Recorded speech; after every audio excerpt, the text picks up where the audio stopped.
hay que partir de una premisa, creo yo, fundamental. Es, para poder estar abiertos al mundo, significa que Ecuador tenga la capacidad de poder salir a competir y también que sea un espacio atractivo para atraer inversionistas, nuevos proyectos y demás. Si nosotros hacemos una comparación con países muy cercanos de la región, creo que Ecuador ha perdido mucho tiempo y, y es un momento donde Ecuador está pasando por, digamos, políticamente por un buen momento, al menos así lo ve la mayoría de empresarios internacionales. Entonces se diría que es el momento para posicionarnos en el mundo, ¿no? ¿Cuáles son las herramientas o las características que Ecuador cuenta actualmente para poder ser atractivo al inversionista extranjero y poder abrirse al mundo? Tienes el contrato de inversión, tienes todavía las zonas especiales de desarrollo económico, aunque la mayoría, digamos, aunque se quedaron sin incentivos tributarios y arancelarios desde el 29 de noviembre del 2021, cuando salió la Ley de Desarrollo Económico, porque dentro de la Ley de Desarrollo Económico se le quitaron los incentivos a las sedes, ¿no? Todos los incentivos de exenciones de pago de impuesto a la renta, tarifa cero para importaciones. Entonces, una vez que vieron esos cambios, el régimen de sedes deja de ser atractivo y es por eso que se plantea un régimen de zonas francas dentro de la ley de inversiones, que claramente no lo pasó.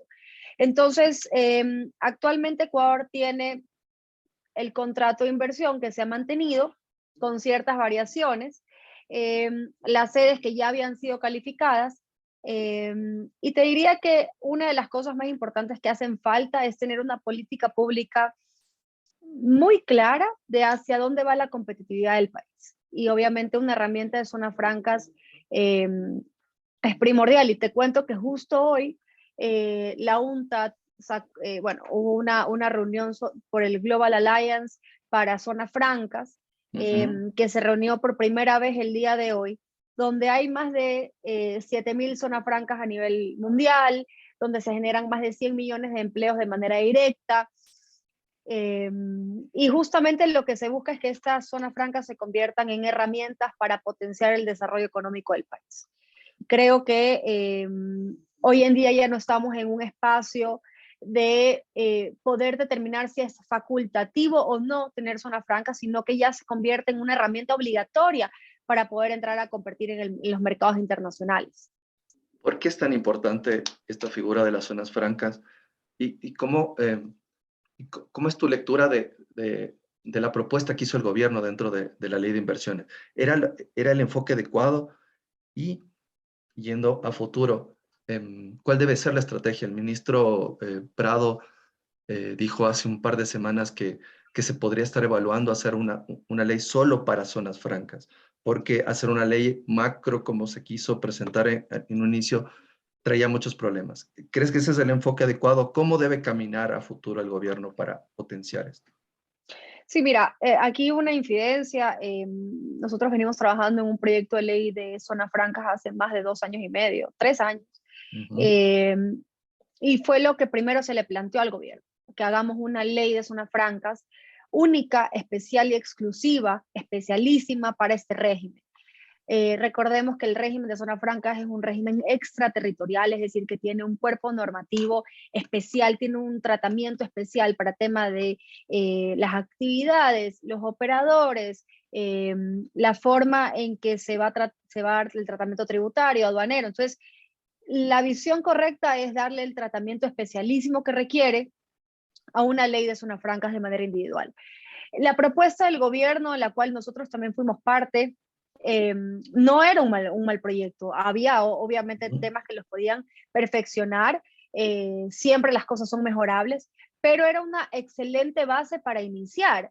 Y ahí otra infidencia que te comento es que el día que se cayó la ley de inversiones, se cayeron 400 millones de dólares de dos zonas francas que querían venir a hacer inversión acá a Ecuador. Entonces, sin lugar a duda, las zonas francas son una piedra angular para la atracción de inversión extranjera, para la generación de empleo, para la competitividad. Es una muy buena herramienta para generar esa política pública de competitividad.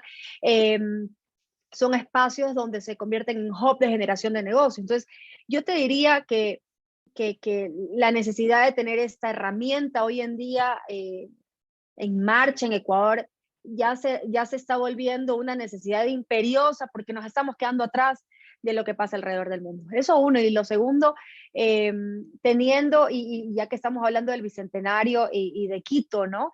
Hay que aprovechar la sede de Tababela. La sede de Tababela, que fue calificada en el año 2018, que actualmente está sacando una consultoría para poder hacer un benchmark y poder obtener finalmente un administrador que sea una empresa privada que quiera hacer la inversión de la habilitación del espacio para atraer inversionistas, empresas y demás. Creo que puede darle un cambio 180 grados a Quito, puede cambiar la forma en que estamos haciendo negocios actualmente, cambia también la percepción de que solamente los puertos pueden ser espacios importantes para el comercio internacional y obviamente repotencia el aeropuerto, que ha sido una gran inversión y que se le ha apostado mucho. Entonces, solamente imagínate que países como Colombia, especialmente Bogotá, tiene más de 50 vuelos diarios de carga. Ecuador no llega a ese número, ¿no? Entonces, creo que hay que darle el cambio que necesita y pues obviamente hacerlo con un enfoque de comercio electrónico transfronterizo. Más del 80% de las empresas que exportan en Ecuador son MIPYMES y emplean a más del 75% de las personas que actualmente tienen empleo en Ecuador. Entonces, tenemos que darle la importancia y las zonas francas pueden ser esa piedra angular para que las MIPYMES puedan volverse más competitivas a nivel regional. Es cierto que el país tiene potencial de convertirse en un centro logístico enmarcado dentro de todo este tema de las zonas francas. O sea, se pueden apalancar estas dos cosas, convertirse en un centro logístico y el tema de zonas francas. ¿Qué potencial real tiene el país en ese aspecto? Y también, ya que de alguna forma te referiste al tema de competitividad, que a veces como que no se entiende para la mayoría de la gente, ¿qué significa trabajar en competitividad para el país? A ver, sin lugar a duda, Ecuador, te digo, por su posición estratégica, geográfica, se vuelve muy atractivo para ser un hub logístico. Ya tenemos el puerto de Pozorja que vio con una visión muy grande la importancia de tener un puerto de aguas profundas en Ecuador para hacer roleo de contenedores. Eso quiere decir un puerto logístico, únicamente logístico más que un puerto de carga. Entonces, esa es la primera señal que te da de que Ecuador sí tiene esa potencialidad. Lo segundo, te digo, es que también somos digamos, la esquina más cercana a Asia y eso hay que aprovecharlo, porque muchos países de Asia están buscando tener hubs dentro de América Latina y muchos de ellos se han posicionado en Colombia o se han posicionado en México, pero Ecuador tiene esa ventaja de poderse convertir en un gran hub logístico. Para eso tenemos infraestructura portuaria, sí, tenemos infraestructura aeroportuaria, sí, se podría mejorar la infraestructura aeroportuaria, obvio, a través de tener estos centros de almacenamiento y de distribución que pueden ser las zonas francas para apalancarse en estos hubs logísticos. De ahí, decirte que considero que es muy importante la política de competitividad, porque la competitividad básicamente es poder tener herramientas que liberan las presiones externas, todas esas externalidades que son las cargas tributarias, el cumplimiento regulatorio y poder hacer que los productos tengan mejores costos, a menor tiempo, que tener una cadena de suministro cercana, poder contar con un inventario necesario para poder suplir con los requerimientos de los clientes, esto con costos competitivos. Y el problema es que los costos en Ecuador de transporte, por ejemplo, oscilan entre un 12, un 16%, que es bastante alto para estar dolarizados. Si, por ejemplo, tuviésemos, como es en el caso de Colombia, que tienen hidrovías, que son básicamente el cabotaje, es decir, hacer transporte marítimo interno dentro de los puertos, ¿para qué? Para que la mercancía tenga una mayor rotación, mejor dinamismo. Obviamente también un tren de carga sería maravilloso porque podría ayudar un montón a reducir costos, como hay, por ejemplo, en países como Holanda, que tienes trenes que son de carga de contenedores y carga de graneles, y eso hace que el transporte disminuya y te vuelvas más competitivo. Creería que ese es el enfoque, y creo que el gobierno ha tratado de hacerlo a través de los clusters, ¿no? De buscar similaridades o similitudes entre las empresas que están interconectadas, pero al final del día siempre tenemos barreras, porque creo que no se logra dimensionar cómo podemos apoyarnos los unos a los otros teniendo todas las externalidades que actualmente se tienen. Y eso lo puedes ver muy claro en ciertas áreas exportadoras como es el banano, ¿no? El banano es un área que siempre tiene muchísimas presiones externas, como es el pago del impuesto único que se liquida mensualmente, como tienes también el pago de los fertilizantes, los costos de los fertilizantes que ahora con la guerra Ucrania-Rusia han incrementado más del 40% su precio, la escasez. Entonces, todos esos factores hacen de que tú puedas ver cómo se maneja la política pública de competitividad. Solamente para ponerte un ejemplo, imagínate si Ecuador podría tener una propia fábrica de fertilizantes. Le comenzaría a ahorrar un montón de costos a los exportadores y a todas las empresas que están en el sector agrícola y agropecuario. ¿Consideras que el enfoque del país, del presidente, del gobierno de Lasso, con respecto a abrirse al mundo es el adecuado? Se hacen algunos anuncios de que se están retomando incluso negociaciones que durante años se dejaron de lado. Y también, por el otro lado, mi pregunta va en el sentido de, parece que la gente no entiende o no valora suficientemente bien los beneficios de abrirse al mundo. Entonces, ¿cómo se puede hacer una pedagogía para que eso se entienda? Porque de alguna manera el contexto actual de la inflación, del aumento de costos, como que genera incentivos para que otra vez vuelva esta idea de cerrarse, de protegerse, de poner salvaguardias. Entonces, ¿cómo se puede hacer pedagogía para que la gente entienda los beneficios de abrirse al mundo? Y por otro lado, ¿crees que el gobierno está actuando adecuadamente en el contexto actual para hacer eso posible?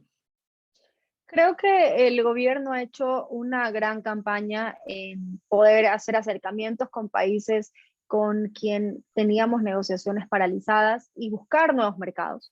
Creo que ahí lo que hace falta, y creo que el miedo o el temor que tiene el ciudadano, mejor dicho, el empresario pequeño, el empresario que ha arriesgado todos sus ahorros para poder poner una pequeña fábrica y ser algo competitivo, es, claro, ¿qué pasa si es que nos abrimos al mundo? Especial, el principal, creo, miedo de los empresarios es qué pasa con China, porque China tiene excelentes costos, mano de obra mucho más económica y pueden ser más competitivos en temas de precios por sus economías de escala. Entonces, ahí lo que te diría que el principal punto a favor del gobierno es haber tocado puertas.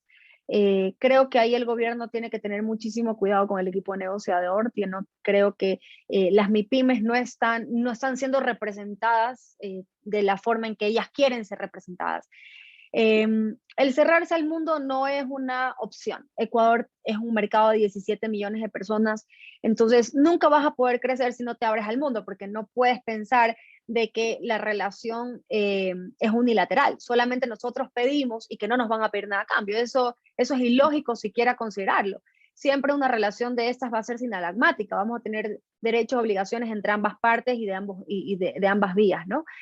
Entonces creo que ahí, una vez más, entra a discusión cómo hacemos que los empresarios no tengan miedo a abrirse al mundo con zonas francas. Básicamente eso es lo que han hecho muchísimos países, es poder darles herramientas de competitividad a sus propios pares para que puedan ser competitivos ante potenciales amenazas de productos extranjeros, que al final del día, cuando tú lo ves ya desde un punto muy económico, en una balanza comercial, lo que hay que ver es dónde están las fortalezas y dónde están las debilidades, cuáles son tus sectores sensibles, y no es que protegerlos, sino que darle la misma reglas del juego, porque al final del día eso es lo que todos buscamos, ¿no? Que si viene un producto a Ecuador pueda cumplir con los mismos requisitos que yo cumplo. Entonces, para ponerte un ejemplo, ¿qué pasa con la materia prima para hacer pañales? La materia prima para hacer pañales tiene un arancel entre el 5 y el 10%, pero el pañal terminado paga 0%. Entonces, ¿dónde está la equidad de condiciones para el industrial ecuatoriano que ha hecho una inversión y que ha arriesgado 5 millones de dólares en una máquina versus el importador que no ha hecho nada más que hacer una importación de un contenedor? Entonces, es ahí donde nosotros tenemos que ver realmente cómo vamos a potenciar para que ese industrial ecuatoriano pueda competir con los precios de un pañal chino que viene a 6 centavos y el costo de ellos es 12. Entonces, ahí tenemos que virar otra vez a las industrias y decir, a ver, ¿dónde están sus problemas con las materias primas? ¿Cómo podemos hacer para que ustedes puedan competir a 6 centavos también con el pañal? Entonces, y si tú esa empresa la pones dentro de una zona franca donde tiene un régimen tributario excepcional, es decir, que no paga tributos locales.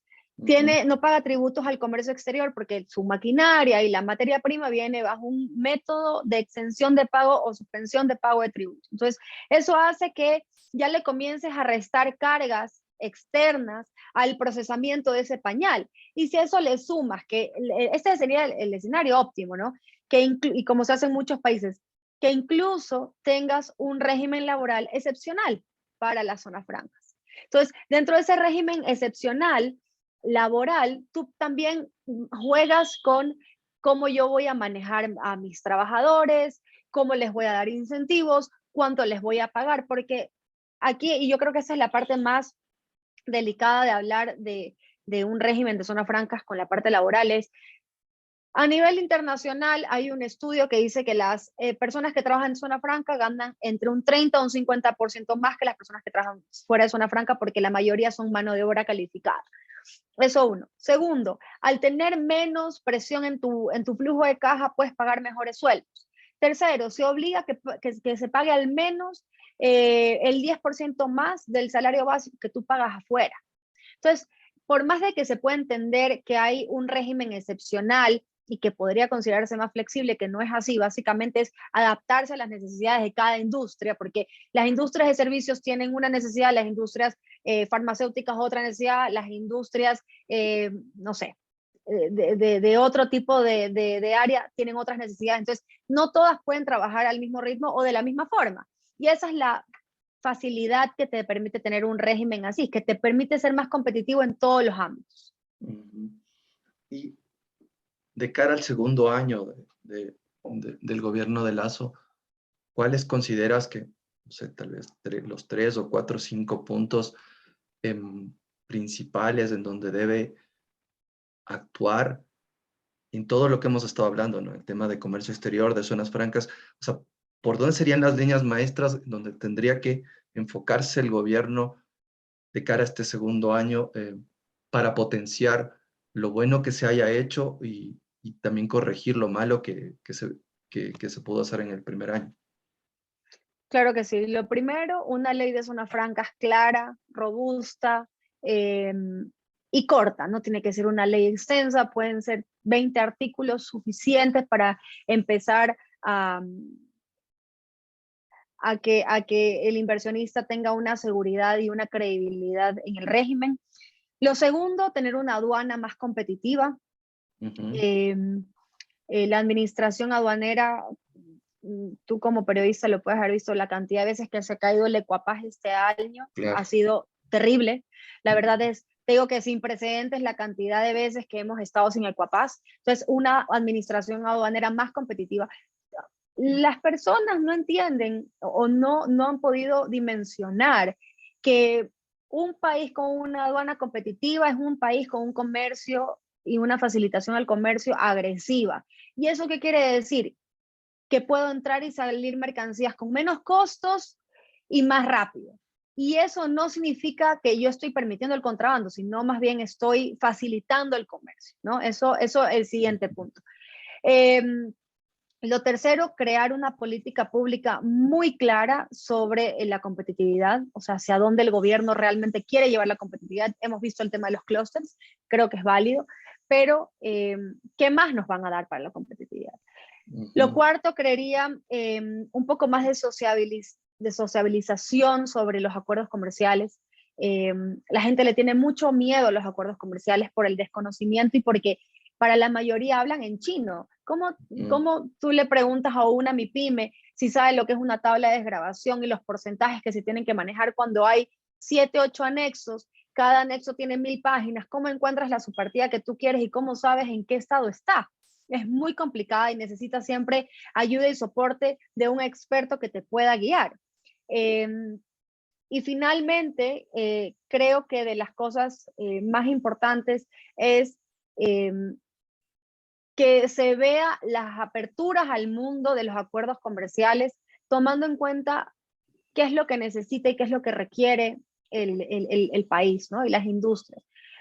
Como lo vimos hace pocas semanas, el presidente estuvo en Uruguay, habló de que quería importar leche y después, se retractó de esa declaración. Entonces, creo que hay que tener una coherencia, o sea, tenemos que tener coherencia con las necesidades que tiene nuestro país y lo que nuestro presidente va a predicar al mundo, porque eso nos genera inseguridad, nos genera temor a los empresarios y a los ciudadanos de qué realmente va a pasar, cómo nuestro presidente nos está viendo, porque no nos vemos de la misma forma que él nos ve.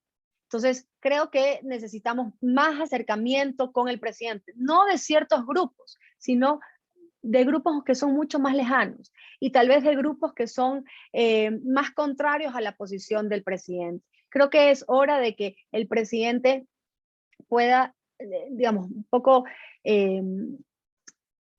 quitar esas barreras que hay entre ciertos sectores y poder ser más cercanos a los ciudadanos, ¿no? Nosotros, al final del día, todos estamos con un mismo fin, que el país prospere, que podamos tener un desarrollo económico, que todos podamos tener para comer, que todos tengamos trabajo, que todos podamos salir adelante. Y si tenemos esas barreras o esa muralla que lo tiene un poco acorralado el presidente de las necesidades que tenemos los ciudadanos, no nos permiten tener ese contacto y creo que eso es un poco también lo que hace falta, más contacto para que se entienda más a profundidad las necesidades de las industrias. Finalmente, un tema coyuntural, si se quiere. Ayer, por ejemplo, el viceministro de Comercio Exterior anunció que ya está en vigencia el nuevo acuerdo comercial con Chile, que es un paso para lo de la Alianza del Pacífico.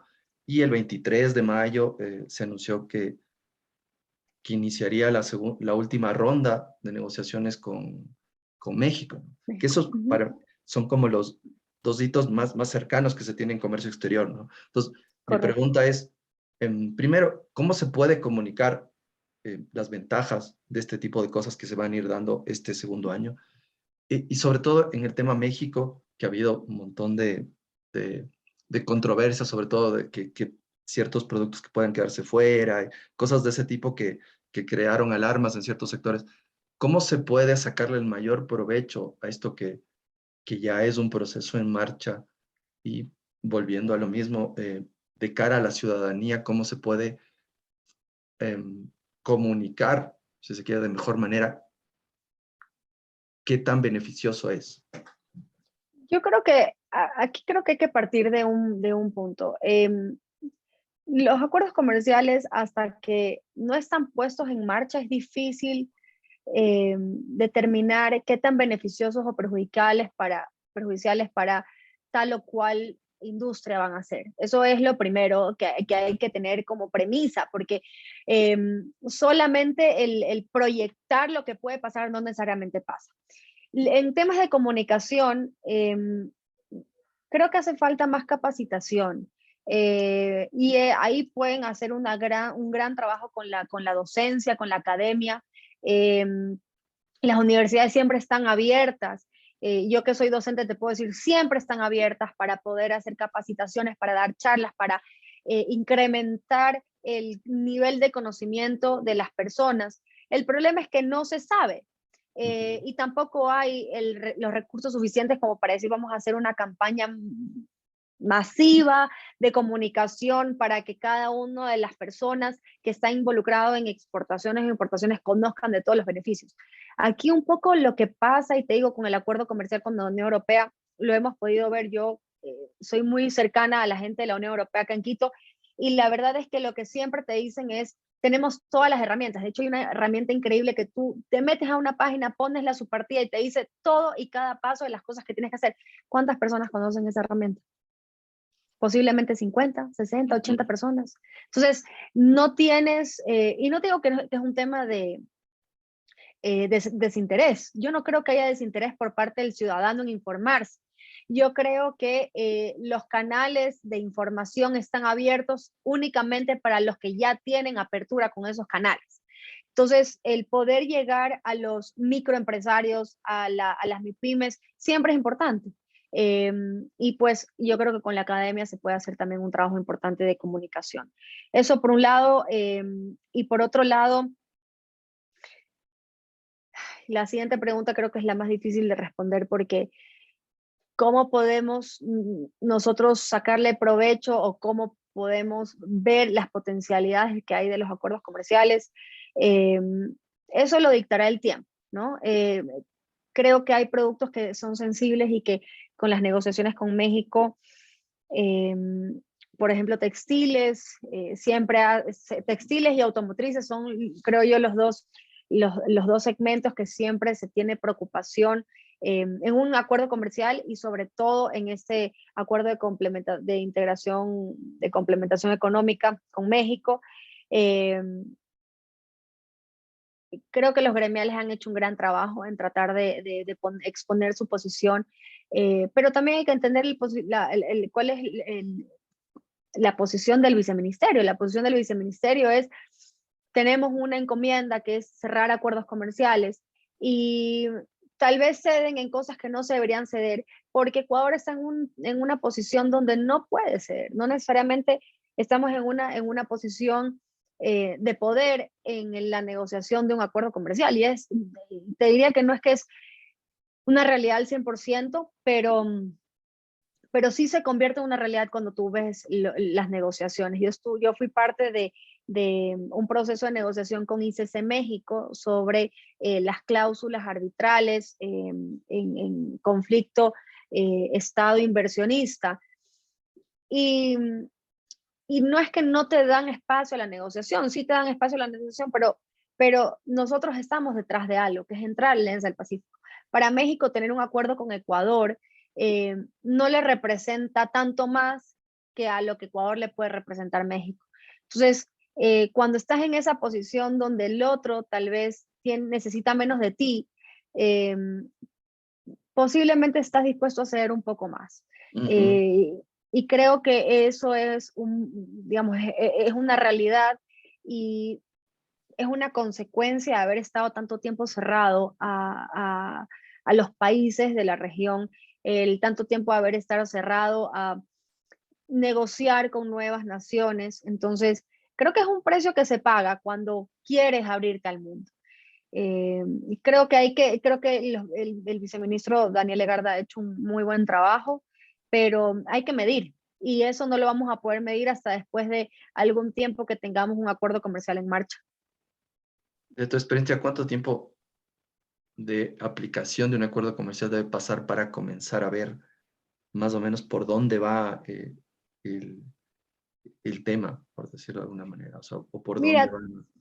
claro, todo depende. Mira que con la Unión Europea han pasado 6 años, 5 o 6 años, y nosotros tenemos una balanza comercial con ellos de $1.000 millones favorable. Entonces, con la Unión Europea nos ha ido genial, y el incremento de exportaciones que se ha tenido a la Unión Europea han sido fabulosas.